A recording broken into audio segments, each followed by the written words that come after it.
तो पहला बैंक की इस्टेब्लिशमेंट हो चुकी थी, बैंक ऑफ हिंदुस्तान 1770 में। उसके बाद फिर इम्पोर्टेंस पता चली कि बैंक होने चाहिए, तो फिर आया बैंक ऑफ बंगाल, और फिर बैंक ऑफ बॉम्बे, और फिर बैंक ऑफ मद्रास। याद रखने के लिए असेंडिंग ऑर्डर में, B E Bengal first, Bombay B O उसके बाद, और एम तीसरे नंबर पे।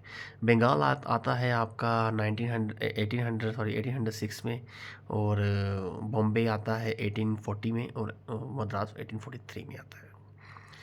इन तीनों बैंक की एक परेशानी थी कि इस पे कोई रूल एंड रेगुलेशन नहीं थी। जैसे आज बैंकों पे आरबीआई की रूल एंड रेगुलेशन है, उस टाइम पे रेगुलेशन नहीं थी।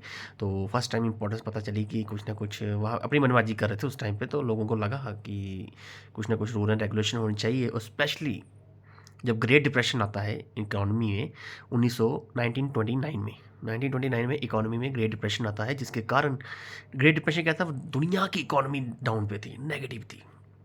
अनएम्प्लॉयमेंट 25%, अनएम्प्लॉयमेंट ज़बरदस्त थी, और कुछ नहीं था, स्टॉक मार्केट टूट चुकी थी। तो that was a great depression. उसके टाइम बाद रियलाइज़ हुआ कि कोई सेंट्रल बॉडी होनी चाहिए रेगुलेशन के लिए, देन आरबीआई 1935 में फॉर्म हुआ।